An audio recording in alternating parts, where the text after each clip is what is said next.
Hi, my name's Jim or Slick, and we're going to be reviewing the Model O wireless today. All right, let's just get right into it. The Model O wireless is running the Glorious BAMF sensor in collaboration with PixArt. The previous mouse, Glorious Model O wired, was also a PixArt sensor, so you can expect good things. PixArt has been doing pretty much all of the best sensors for the last several years now, so very good. The max IPS, the max tracking speed on the mouse, is 400 IPS versus the wired version, which was 250 IPS. Max DPI is 19,000. It's an optical sensor. The mouse is running Omron switches. It's got that nice RGB on it. It says the battery life is supposed to be 71 hours. I personally used this mouse for 5 days, and I've had to charge it twice, so I can tell you that's not the case, at least when you have the RGB lighting on. The mouse weighs in at 69 grams according to my scale. Now, one thing I noticed, I actually used the Model O wired in preparation to using this mouse, and for some reason the Model O wireless felt heavier to me. It took me a little bit to figure out why.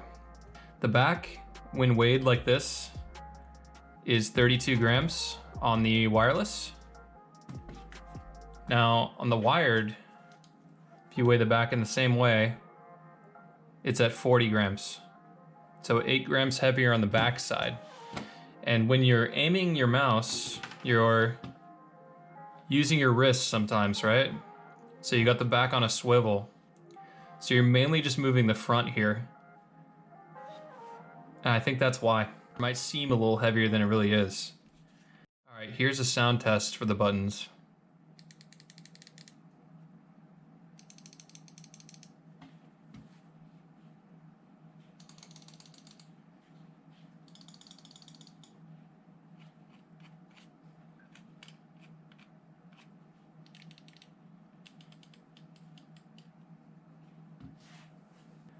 All right, let's get into the cons. When I got this mouse, the top left mouse foot had a jagged edge on it, and it was catching on the mouse pad and making it difficult to do swipes.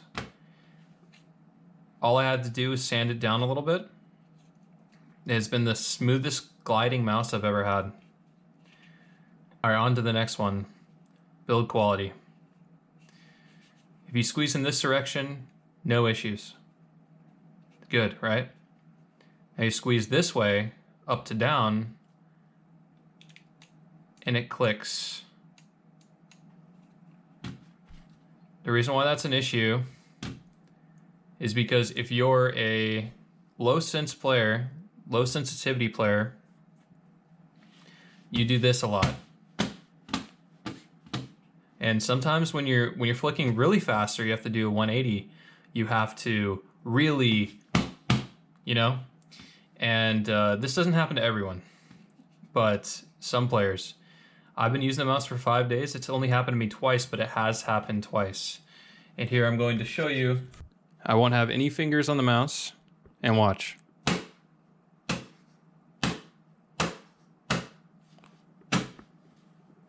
No fingers on the mouse. Shoot. It's pretty easy to do. With that being said, I've only had it happen twice to me so far. I'd say there's no other problems with this mouse at all. The switches are good, the sensor's good, the feet are good, the shape is good.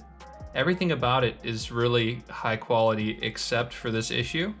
If they can fix this, this mouse will end up being one of the best mice, and it's only 80 bucks.